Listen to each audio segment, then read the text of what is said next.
but hopefully they'll be joining soon. Good morning, good afternoon, good evening around the world. My name is Doug Brunke. I'm the founder and CEO of Global Chamber. Today is our monthly conversation about opportunities and activities in Africa. Lots and lots going on. One of the things that was commented on yesterday in a Globinar here at Global Chamber was, you know, I get a perspective just kind of working where I am, but then when I jump into one of these Globinars, I get a whole new view of the world by listening to others and what is going on in their lives, what's important, what are they seeing in the markets. It is I believe, certainly why we do it is to give us the opportunity to connect up with new business and new things to have impact on, but also hopefully a little bit of hope.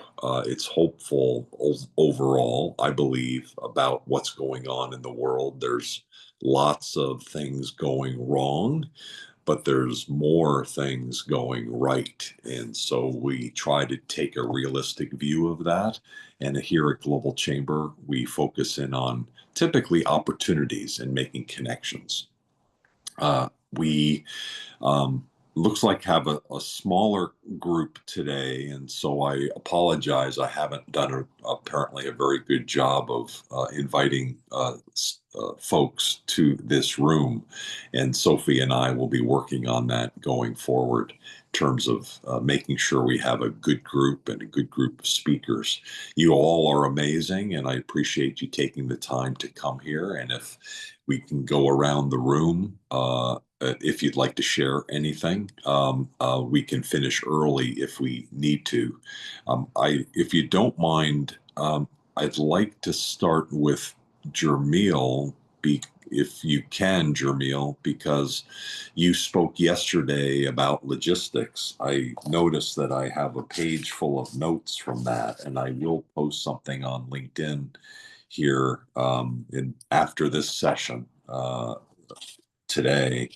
We talked and you talked about a variety of different opportunities, and collectively we spoke about activities in, I wrote down Malaysia, Sri Lanka, Vietnam, Middle East, Saudi Arabia, UAE, Oman, Qatar, the Maldives, the Seychelles, and Belgium. Some of that, of course, other than the US and the EU, was through Santosh and some of the food importing and exporting that he does. And I think that was part of what had spurred someone to say, from his perspective, things are actually quite good.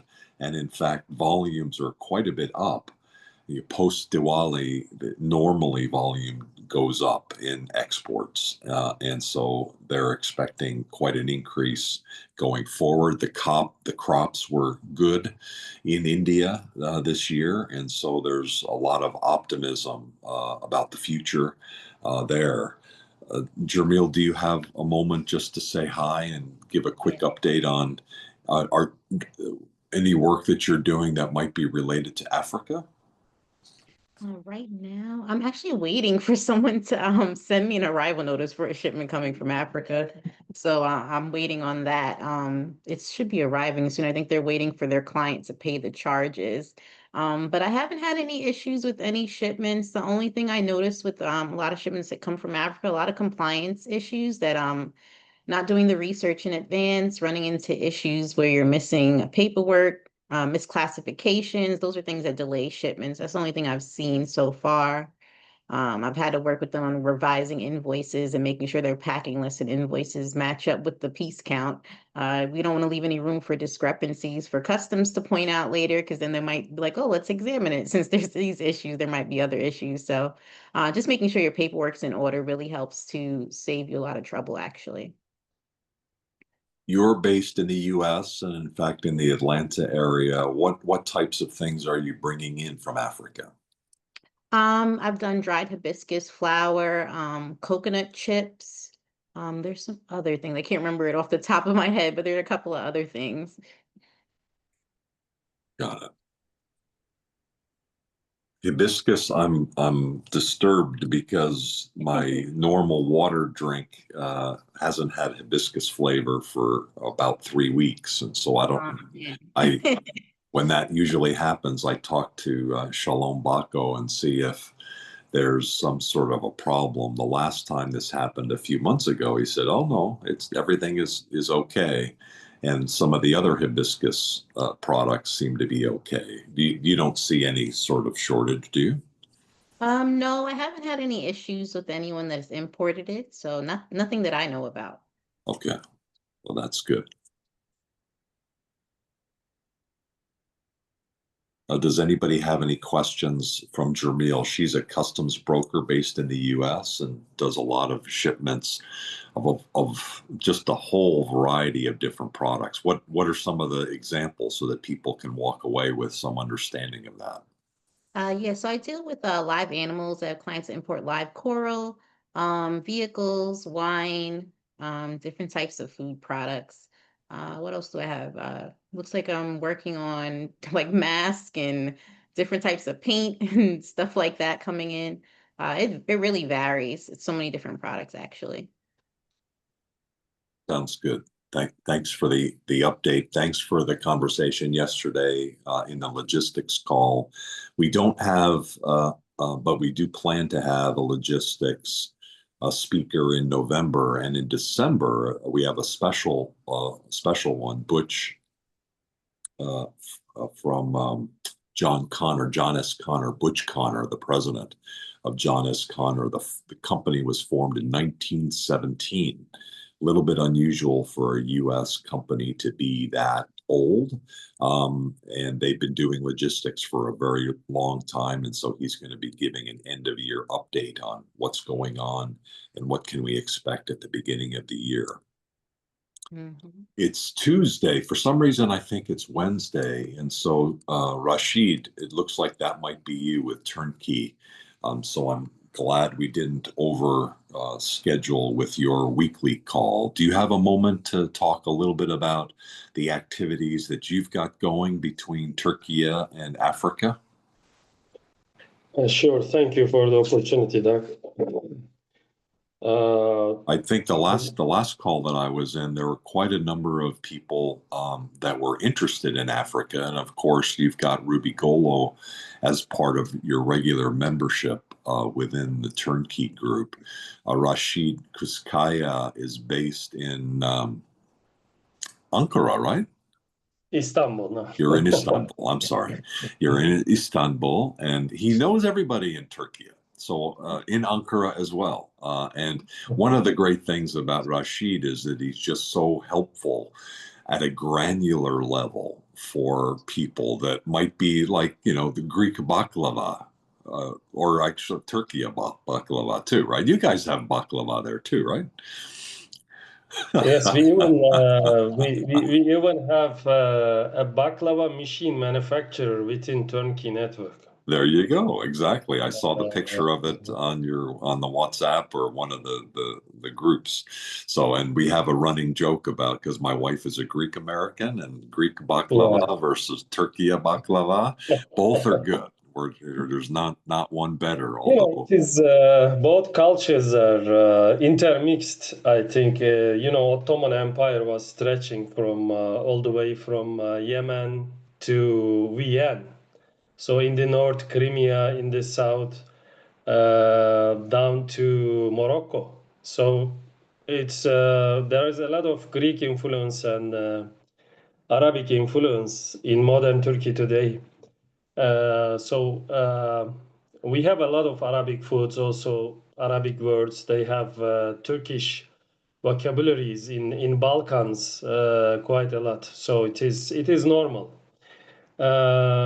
Thank you for your intro, Doug.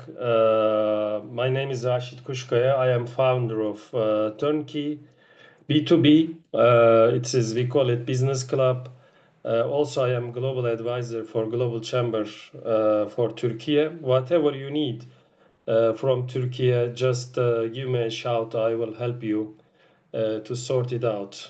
Recently, somebody from just yesterday Gigi, Ethiopian American businessman living in America. There was an African business forum last week in Turkey, and one of the staff is gone missing. He didn't return, and he asked help, my support, and I appointed a lawyer to follow up the case. So we have sometimes issues like this, humanitarian issues, commercial issues.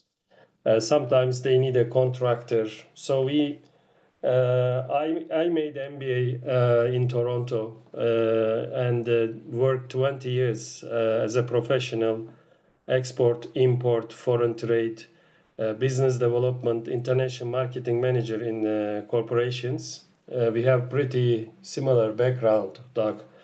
In 2020, when the pandemic hit the world, so all the SMEs puzzled. They didn't know what to do because all the classical ways are failed, such as exhibitions and the factory visits. There were travel restrictions, as you remember. So there is only two ways, proven ways of business development left. One of them was digital marketing. So to have SEO, search engine optimized website, and AdWords. So despite the pandemics, this way continued. So you can find clients through search engines. There is two ways of doing that. One is advertising. Another one is organic. That is cheaper, of course. And the second way is referral marketing, network marketing. So for that, you need to have a global network, or you need to be a member of global network. There are networks like Global Chamber, BNI, and some other networks. So we wanted to come up with a different solution, which is bringing together suppliers from different industries, and we wanted to have business partners, business developers, we call them super connectors, in every country. Global Chamber started earlier than us. As per Doug's explanations, they have now 600 chapters. We have around 40, they made more progress. We have around 40 representation in different countries. Our network is very strong in Africa. Ruby is a permanent member, one of the founding members of Turkey. In some countries like Nigeria, UAE, Ghana, we have more than one representative.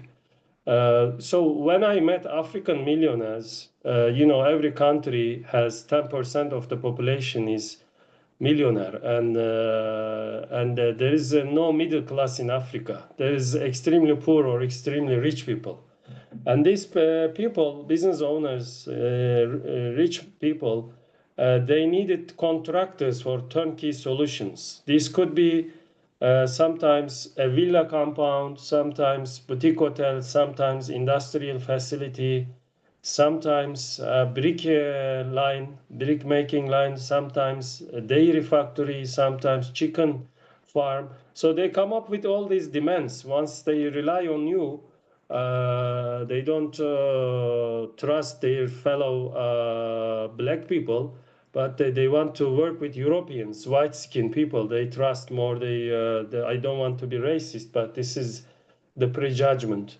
and the stereotyping. So they rely on Europeans more.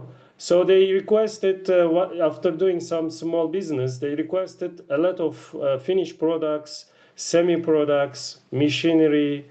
So we understood that we cannot meet these demands from one company. So we need a consortium. So we started building that consortium, and now we have around 600 suppliers from Turkey and other neighbor countries such as Bulgaria, Greece, Ukraine, Russia, Iran, UAE. We have also, with one condition, we don't have competition within the network. Everybody from different industry in a cluster manner. So we complete each other. For example, in a hotel project, we have architect, we have project management office, we have construction companies, we have facade companies, mattress supplier, home textile supplier, industrial kitchen supplier, lighting supplier, etc. So that they open their portfolio to each other. So since we have 100 super connectors within the network, each has 3,000 contacts. That means 300,000 synergy. So you can accomplish a lot of things through that networking power. So we try to teach these people the rules of business networking, like you should be visible, build trust, and then earn income. It's not a sprint, it's a marathon. It takes like minimum 6 months. So far, we have organized 240 hybrid events. We come together physically once in a month. We are planning to do business forums in the future. But mostly our meetings are online. Everybody welcome to join. I will share my contact details in the chat box. Mr. Doug, President Doug, joined some meetings, and we are collaborating quite well. Our network is not strong in Americas, Latin America, North America, and Asia Pacific regions, but we are very strong in Middle East, Africa, Europe, and Central Asia. So if you need a business partner to open to enter these markets, I can help you. And we have a membership fee, which is around $500. It's a non-profit organization, a plane ticket cost. We provide them a regional network so that they can do business. We have a lot of success stories. There are some big national brands also. Our internal turnover is approaching $13 million. So this year we are targeting 120 exclusive members and $15 million turnover. Thank you very much, Doug, for the opportunity. Over to you. Sorry for taking longer time. Thank you. Thank you. I think just a couple of framework points. Our view, Global Chamber's view, is that business is hard. It should be simpler. When you're growing across regions, you've got cultural issues, you've got different compliance and regulatory issues. It's harder. You don't know necessarily who to trust. And so Global Chamber doesn't consider itself to be the one and only organization to join, but we are the one and only organization that connects with everyone. At least everyone that we regard as professional and forthright, and that's generally most people, and certainly most organizations. Most organizations don't collaborate. Most are silos, and that's really a lot of our purpose is, number one, to help members connect to whoever they need to, similar to what Rashid talked about and why we get along so well. He's very focused in on understanding members and who they need to meet, and then knowing people to connect them to. And so that's our number one daily exercise. And number two is, our belief is that by doing this kind of work and being proactive and intentional about it, it not only helps companies, but it helps the world. It helps understanding of the world. And Rashid and I have probably a little bit of a different perspective on a variety of things culturally, but we are very much unified around helping companies. And I really admire his knowledge, his experience, and his intensity and passion to be able to connect to people. It reminds me of Cesar Trabanco, who is our main connector at Global Chamber. And I will admit that I am a kind of an unabashed connector. I can't stop it. It happens. And I know, Cesar, you're in the room. I wonder if you have any moment to say hello, and you are interacting with Africa quite a bit on a daily basis. Is there anything that you would like to share, or are you able to share? Hi, Doug. Hi, everyone. good morning from this part of the world. I was actually sending a connection out. So what you Of were course. saying there, that's good. So no, I just for anyone that's new here into the conversation, I see has Naeem from Kenya. Just to tell them that this is just the events are just a gathering to help us with connections, but in behind the scenes and the follow-ups of the event and a lot more conversation that we have is where the magic happens, is where we really connect members and help them to be in front of others. And that is something that we are improving now with technology, with our operation system, with Globi, which is an AI platform that we're building with one of our members, is to even multiply the opportunities for those connections to happen. Still involved, it's always going to have the human hand behind because it is needed in many cases, but at least to simplify the way our members navigate through the different world, because there are different chapters or different regions, and so a member in Canada might not be able to join the meetings that are happening with Japan or the Asia. And so having technology interconnecting different people, that's really gonna be a game changer for us. So that's what I wanted to add, Doug. Really, I'm gonna jump out to a meeting now, but I'm glad that I was able to say a few words. Thank you very much. And I saw that you had been interacting with South Africa and a new member that Correct. came in recently Yes. with, Yeah, we I have a think, new member. So the member is in Dubai, but uh, highly interested in Africa, and actually I'm gonna try to have her in our call in November. And we have a new executive director in Johannesburg in South Africa, really well connected to different um, groups and associations there, like business associations. So let's try to have them both next call, definitely. very good. We'll work on that to be a little bit more proactive. Thank you very much. Brandon is in Kenya. Kenya got brought up. I don't know whether Brandon, you can mention it got brought up because Hasnain, you have been connected, I think, somehow to both Cesar and I, and so we've been interacting. I think hopefully you've met with Brandon. I'm not sure. Can either of you speak or both of you speak about what's going on in Kenya? Okay, so allow me to start. Yes, please do. Could you introduce yourself since you are not a member, but you've got a great background, very impressed. Congratulations on that. And have you met Brandon yet by any chance in Mombasa? Yes, so allow me to introduce myself. My name is Hasnain Megji. I'm based in Kenya. In Kenya, primarily, I'm in the insurance broking business. I'm also a director of the Kenya National Chamber of Commerce and Industry, Mombasa chapter.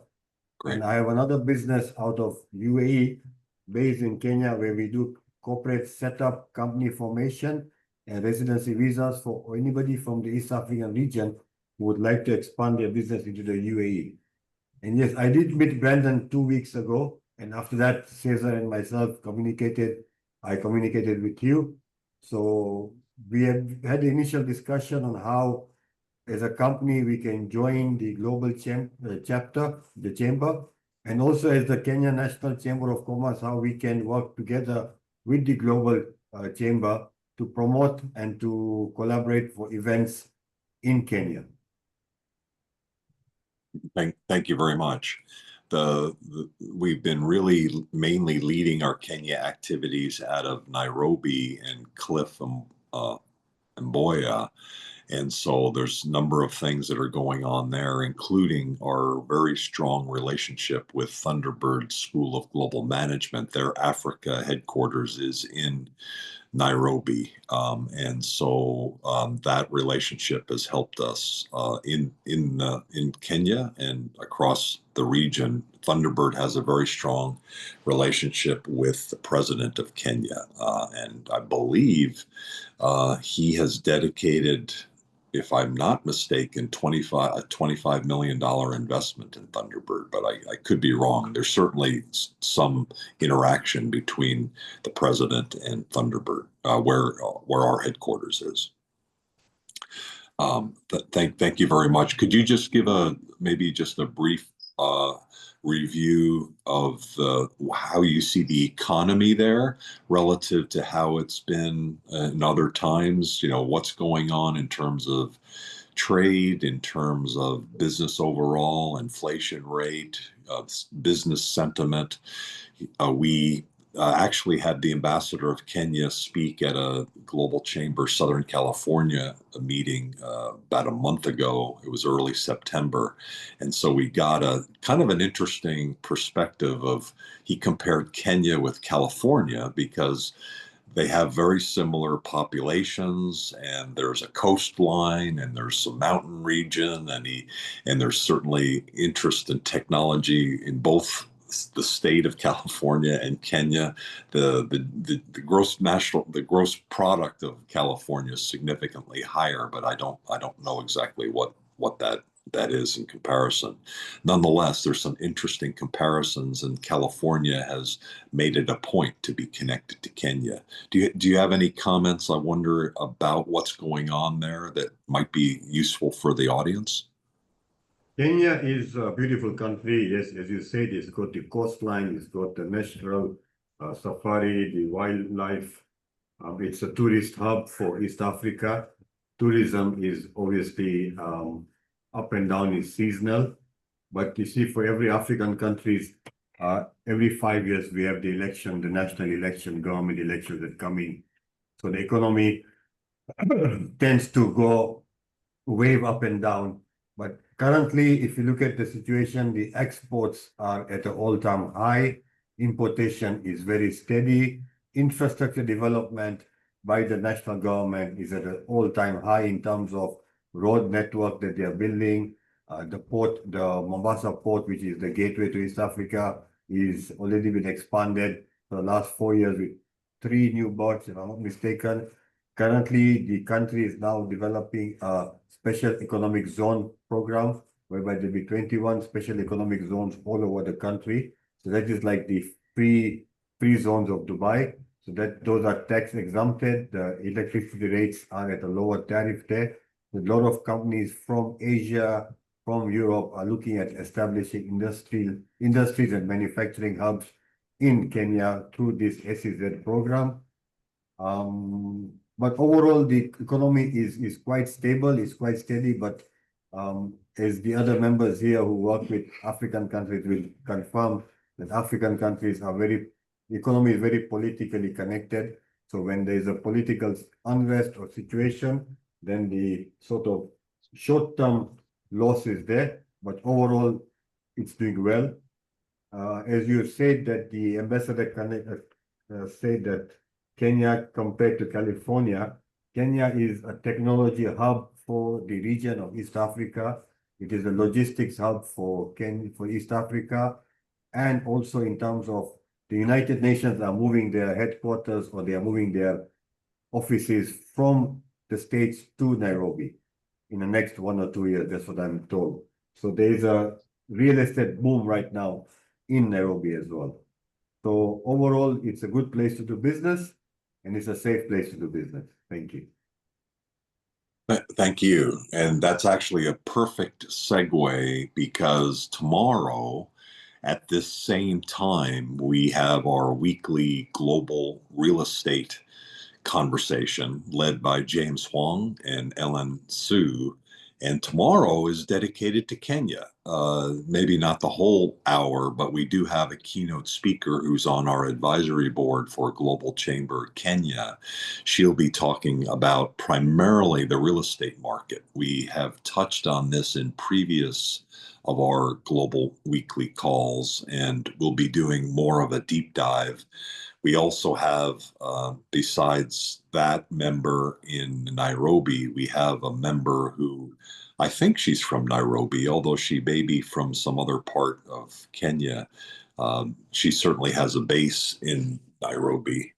She is now based in Phoenix and is a longtime member of Global Chamber. Laura is a real estate agent in the United States, but also has a real estate business in Kenya, and she will be joining as well. So that's tomorrow, same time.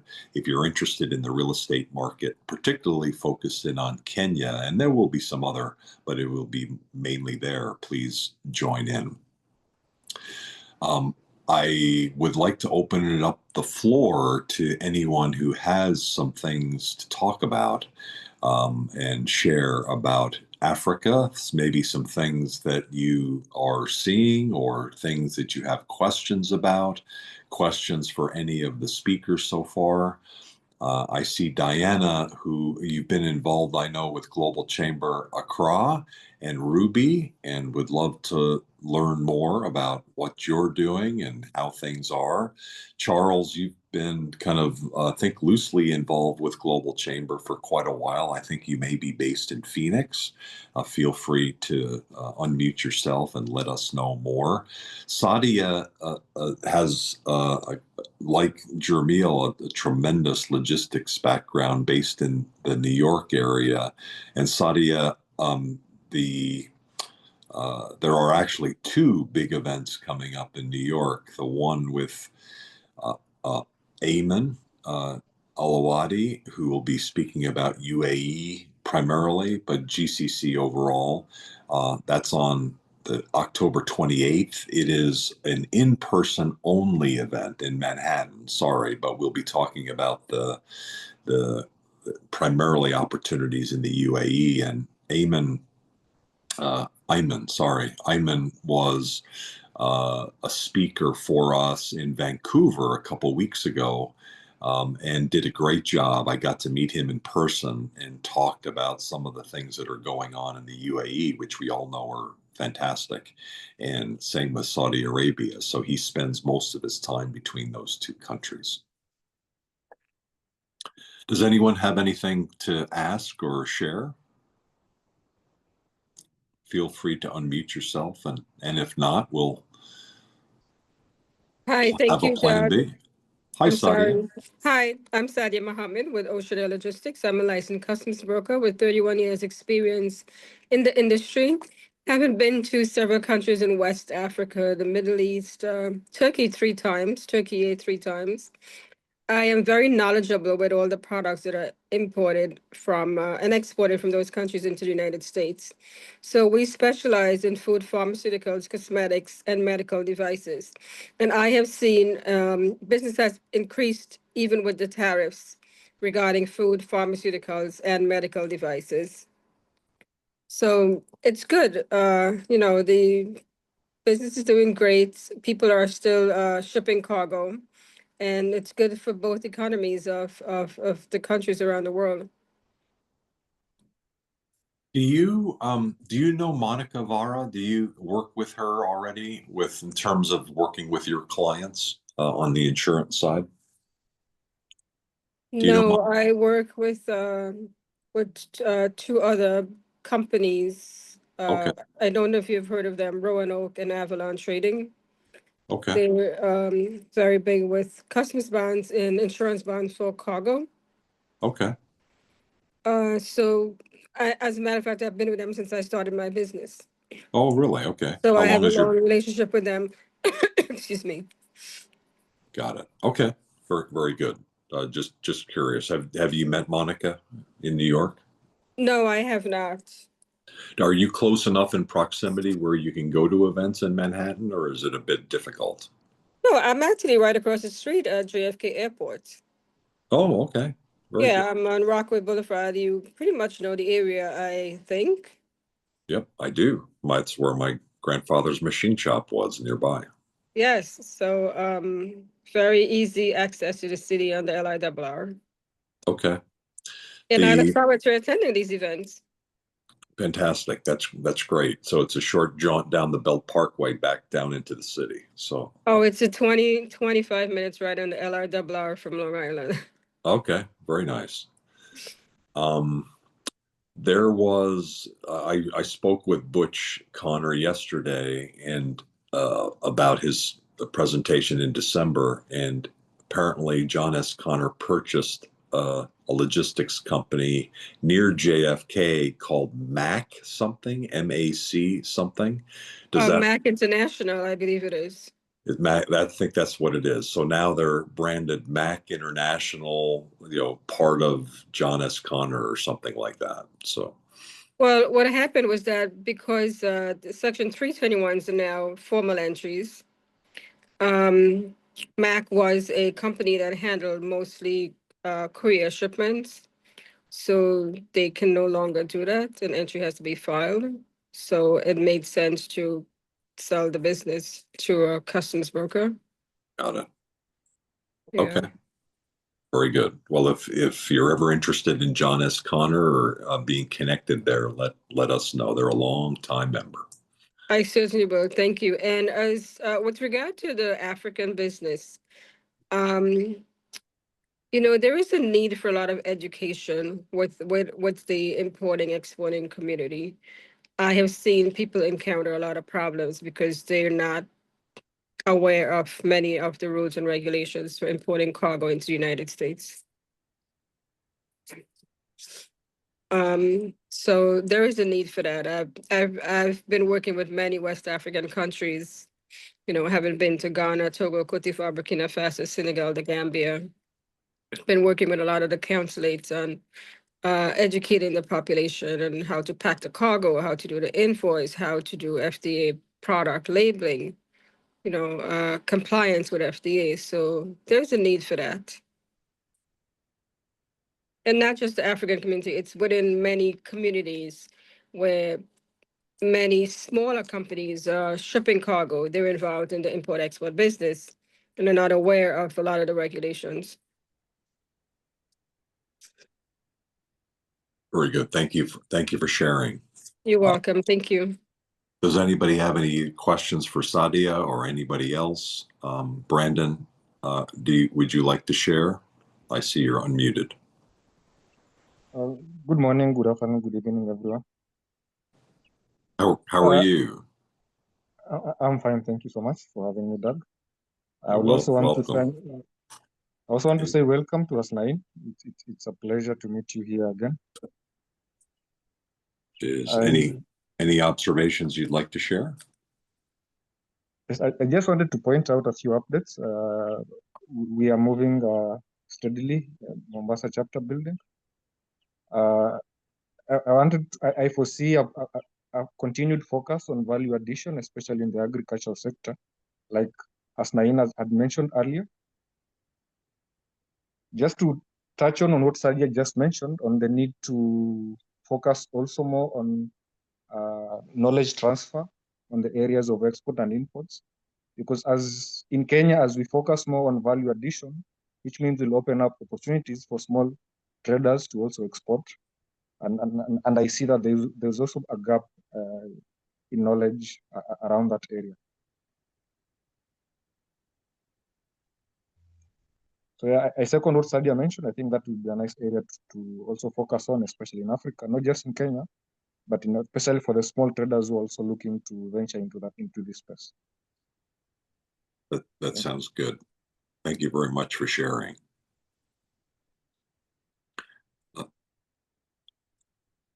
Does anybody else have anything? Otherwise, we'll wrap up the conversation. Probably next month for November, right about this time, we'll be talking about some of the progress in Nigeria and in West Africa. Titi Abasogun has made a lot of progress. She's working on a lot of different programs. I signed up for something that she asked me to yesterday. She's also rolling out a new program for young global leaders with our partnership with Thunderbird. And so I believe there are 5 chapters that she's primarily focusing in on. Other than Lagos and Abuja, there were 3 other states that I couldn't tell you what they are because I'm just not enough familiar with that area. But she's got 5 different regions that she's primarily working on that develop. And so I'll ask her if she could come and give us an update next month. And then perhaps in December, South Africa and some of the activities there, and get maybe an update from Tanzania as well with Nima Maleli, who had given or put together the conference with the president of Tanzania and the president of Zanzibar a couple months ago. There are some plans for putting a follow-up conversation after the election and having that in place next year as well. And so stay tuned for more on that, including just our continued growth across Africa and our focus towards the end of this year and early next year and getting all of the countries to have a global chamber representative by early next year. We have, I believe, 59 out of the 57 major cities covered, and there are a few remaining gaps, particularly in Egypt, and I'm personally working on that, and we'll continue to make progress there. Thank you, everybody, for joining. I will say, again, going back to the Kenya conversation tomorrow on real estate, check that out, same time. There are a couple very special, I think, extraordinarily special programs that are coming up. There are, even today, there are, I think, 3 more Globinars, one on intentional leadership and one on Portugal. They're both started in about an hour. And then this supply chain resilience and tariffs. We're talking about tariffs a lot. And today, in 2 hours, we have a top expert who's been talking about what's going on, how to remedy that. That's Tom Cook. He's from Long Island and very familiar with what's going on. 2 days from now, Bill Edwards is going to be talking about non-tariff barriers. And so I think that's historically, to me, been much more fascinating in terms of what do countries do to create these non-tariff barriers, regulatory and sales channel and a variety of other ways, and how we as exporters can overcome that, and importers too, but primarily exporters, to go into a foreign country and actually get your product to people or companies can be really challenging, particularly challenging because of these non-tariff barriers. And Bill's going to be talking about that in a couple days on Thursday. The other program, and then we'll end the room, that I would like to share with you. Maybe 2 things tomorrow, 3 things now, because I've talked already about the sales, the real estate program that we have tomorrow, same time. But right after that, I think it's right after. Yes, right after that, there's a global sales strategy program that we're doing. It's a Globinar with 3 amazing women.